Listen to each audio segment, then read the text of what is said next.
each explained in half a minute. So I'll do about 5 or 6, so many you should do. Just pick from random. A little bit.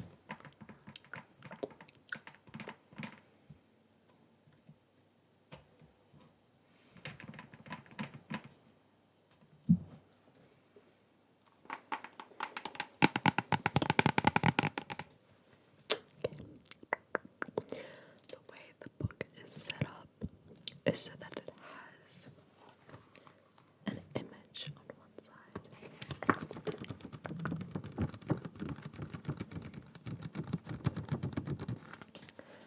the information on another. So this large box here is the information of the philosophical, thought-provoking theory, ideology. Then you've got a little bit of a 3-second thought, which is just like a little snippet. This whole box is a 3-minute thought, which might lead you to some deeper reflection and thought. And then you've got this little thing here, which can be like a joke or just a different explanation of the theory.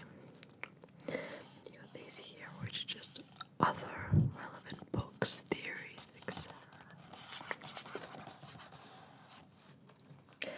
And they're all in different sections. This is the mind and metaphysics section. One of the most interesting.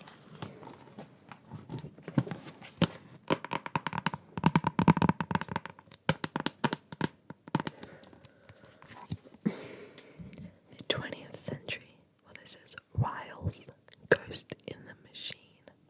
Excuse for any mispronunciation. The 20th century philosopher Gilbert Ryle said that philosophers and ordinary folk who think of the mind as a king of thing that causes the body to move are making a bad mistake. He called this view of the mind the ghost in the machine, and he attributed it to Rene Descartes.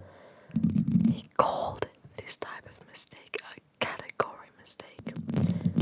Someone who, having been taken around all of Oxford's buildings, said, "I see all these buildings, but where is Oxford?" would be making a category mistake. The mistake of thinking that Oxford is in the same category as all the other buildings. He doesn't understand that the buildings are part of Oxford. Ryle claimed that those who think of the mind as a thing in addition to the body are missing the point that the body and its activities comprise the mind.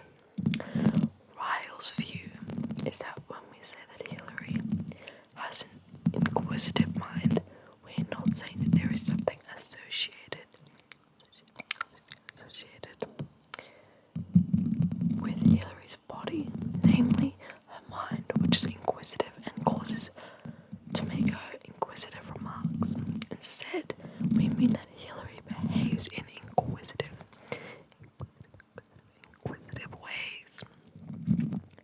The mind is not a ghost in the machine, but rather a way of describing the mind's activities, the machine's activities. I'll say that again. The mind is not a ghost in the machine, but rather a way of describing the machine's activities. Okay, 3-second thrash. The way to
situation are entitled to that treatment too. The German philosopher Immanuel Kant argued that consistency is assured if we follow the categorical imperative, act only according to the maxim by which you can, at the same time, wish that it should become a universal law. If your rule or maxim could consistently be followed by everybody, then you are in no danger of doing wrong. Suppose you are thinking of borrowing money and promising to pay it back when you know you can never do so. The rule you are thinking of following might be make a false promise if it furthers your interest. If that rule were to become a universal law of nature, something followed automatically by everyone in your situation, would that world be consistent? Would it be a consistent one? No, it would not.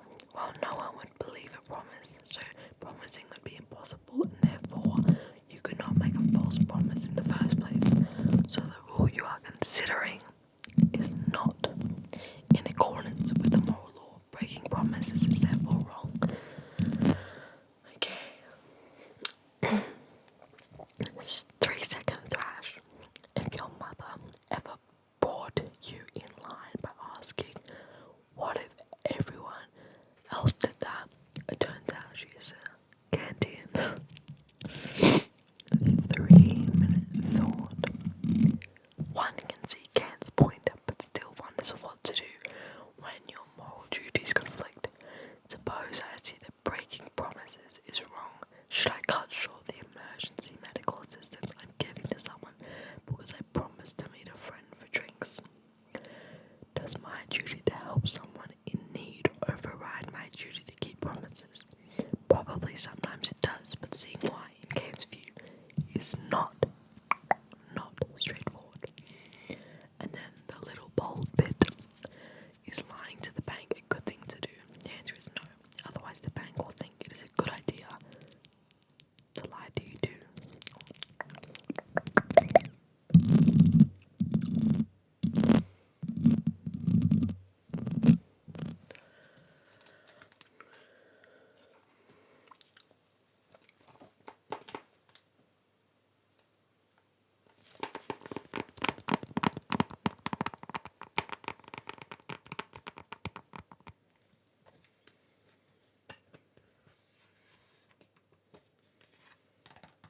Okay, I could try this one, although I can see words I don't know how to pronounce it all. So you have like a random person running with an axe. Like some people. Yeah, the rest is already doodly. Okay. States of nature and the social contract. Thomas Hobbes and Jean-Jacques Rousseau had very different ideas about the essential nature of human beings. Hobbes argued that with the civilizing effect of society, lives would be solitarily poor, nasty, brutish, and short, lived in continual fear and with the danger of violent death. Rousseau, in contrast, was much more optimistic. In a state of nature, human beings are noble savages who live a solitary, peaceful existence, concerned mainly with the satisfaction of their immediate needs. This difference is reflected in the way that each of these two men saw civil and political society. For Hobbes, civilization is a precondition of worthwhile lives. It is only by signing up to a social contract and thereby transferring some of our nature rights to an absolute authority, a leviathan, that it is possible to avoid a war of all against all. Rousseau also thought the social contract necessary, but his reasoning was different. He argued that civilization is the original source of our problems. Property rights enshrined in a civil society generate inequality with all its attendant vices. The only way to overcome the selfishness and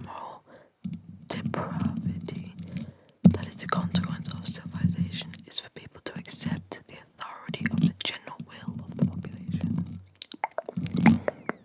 3-second thrash. If you think humans are corrupt and depraved, and that we rub along of the civilizing effect of society, then you are Hobbes. If you think our nature is basically noble, that we are corrupted by malign social forces, then you are with Ryle. 3-minute thought. Most modern forms of conservatism are broadly Hobbesian. Conservatives tend to be suspicious of the claim that it is possible to create more harmonious societies by changing existing political and social arrangements. Left-wing thought, in contrast, is more sanguine. Most socialists are attracted by the idea that if you get society right, you'll get people right. Then the little bold bit is monstrous behavior natural or created by society? Perhaps the answer depends on whether society is part of or separate from nature.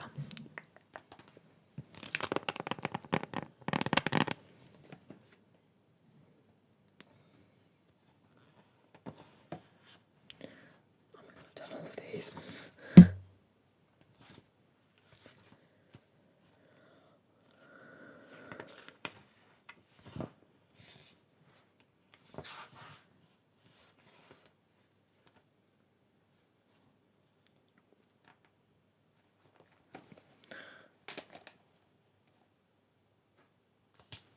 Okay.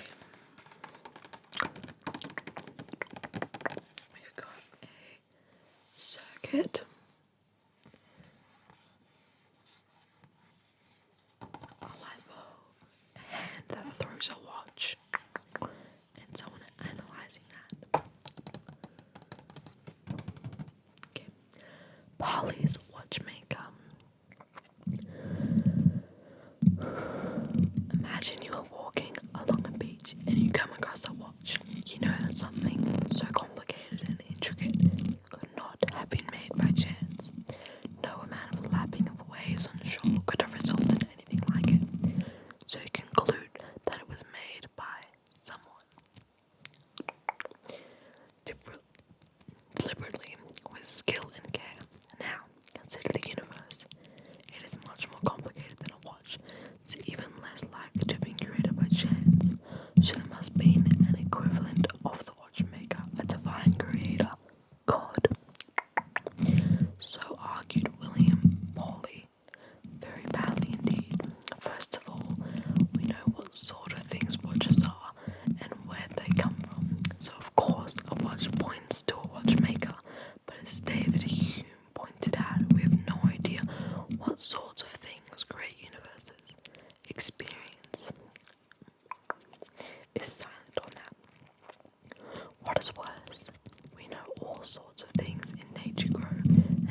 Oh my gosh, their name.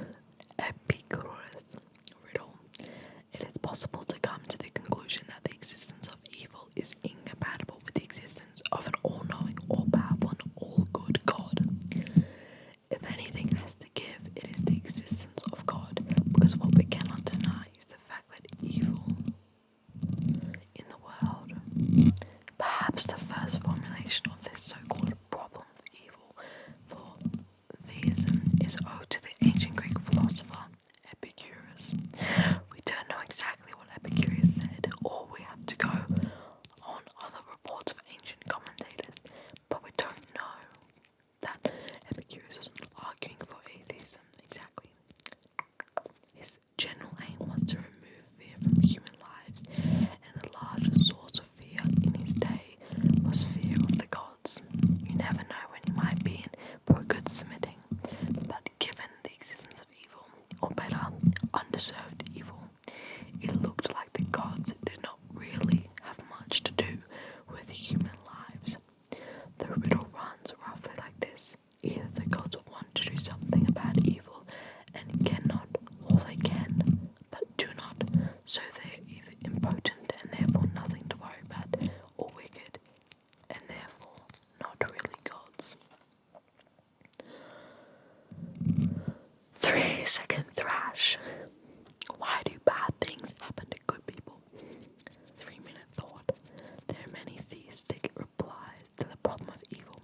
Some argue that the evil which exists is somehow necessary, a crucial part of God's divine plan. Perhaps God put a bit of evil in the world to test us, to give us a chance to choose to be virtuous. Others point out that some evil is overwhelming, a test we can't help but fail. Anyway, couldn't God have just made us virtuous in the first place? Then the little bolded text. How can righteous gods allow evil to exist? That's a good question, but be polite when you ask them, in case they don't nasty.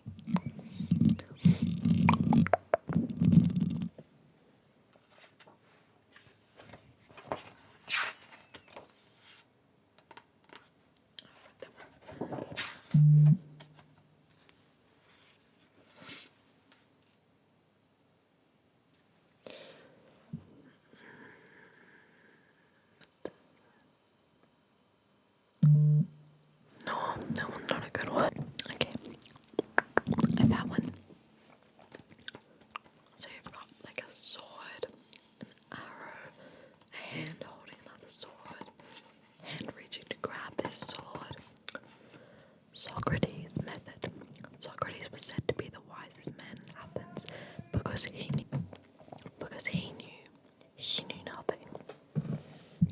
In the dialogues of Plato, Socrates attempted to spread such wisdom by going around asking people what they thought about a subject and then asking them tricky questions until they contradicted themselves.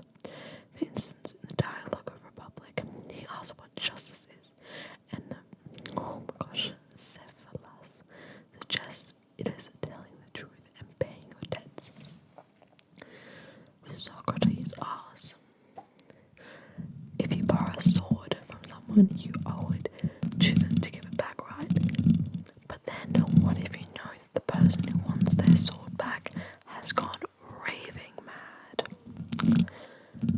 They have to be exceptions, admits Cephalus. So then, in this case, justice requires not giving someone what they due. Cephalus undermined his own argument, revealing he doesn't know what he thought he knew about justice.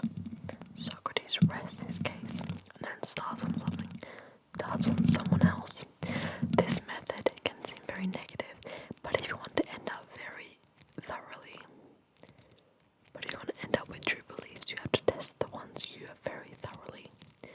And Socrates' contention was that if you do so, you'll find that most of what you think is wrong. 3-second thrash. Ask questions, pick holes, and convince people they don't know what they're talking about. 3-minute thought. Many have adopted what they call Socratic Method, although this often bears little resemblance to the highly negative approach of Socrates himself. Sometimes the term is poorly used to refer to a rigorous examination of ideas by means of question and answer. Others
question at issue was, does the man go around the squirrel?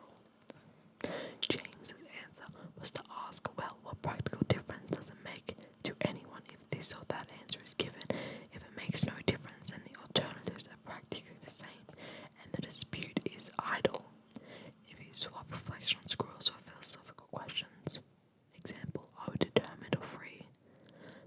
Made of matter or mind? Are you on to a pithily philosophical position and you have a way of coming to conclusions in otherwise interminable metaphysical disputes?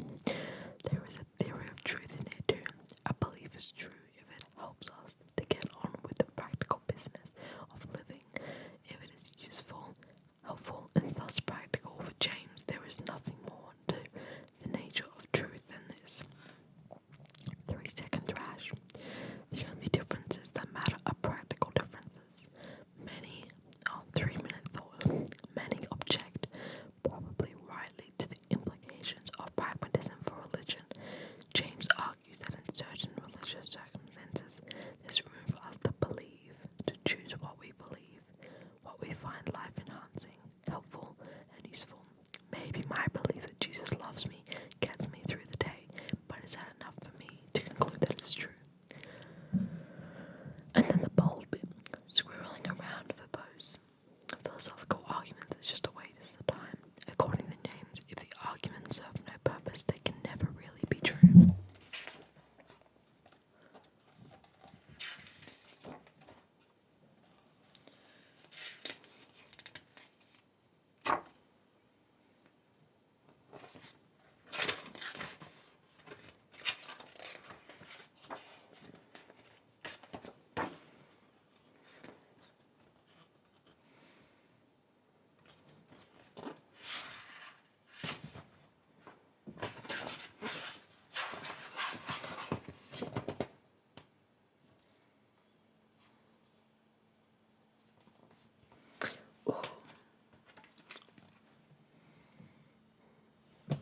Let's finish on nothing. Heidegger's Nothing, the German philosopher. We have a skull, and there's a box, another box, some stars, and a weird pattern. Heidegger's Nothing, the German philosopher Martin Heidegger argues that the history of Western philosophy rests on a mistake. Philosophers have always approached metaphysical questions in terms of this or that particular thing or being, but not being itself, being as such or whatever it is that enables individual things with properties to exist in the first place. A part of Heidegger's efforts to explore the nature of being in this sense is a consideration of nothing. It leads to what might well be the first question of metaphysics, perhaps even the only true philosophical question. Why is there something rather than nothing? In order to answer this question, we need to have some conception of nothing itself. Nothing is not anything in particular or kind of thing. It is not particularly an absence, either. In reflecting carefully on nothing, Heidegger argues that we experience dread, and this experience is our best clue to understanding the true nature of nothing.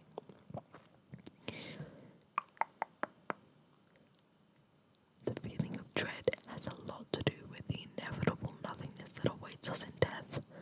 In seeing nothing in this way as our limit or boundary, we can come to see nothing not as the opposite of being, but as that which shapes and gives definition to being as such. 3-second thrash. Some say that Heidegger's views are much ado about nothing. Very funny. 3-minute thought. Stirring talk. Maybe. But what does it mean? Anything. Heidegger has been analytic of philosophy, whipping boy, since the middle of the last century, when those hoping to eliminate philosophical obscurantism took a critical interest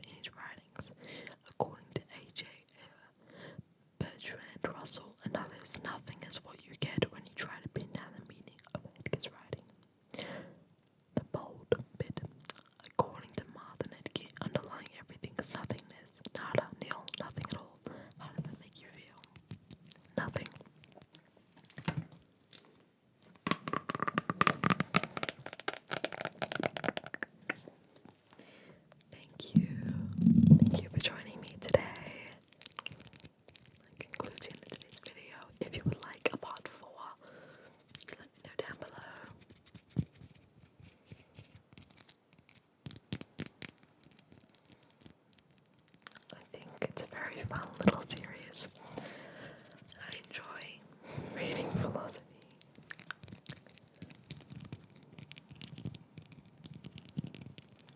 I hope you all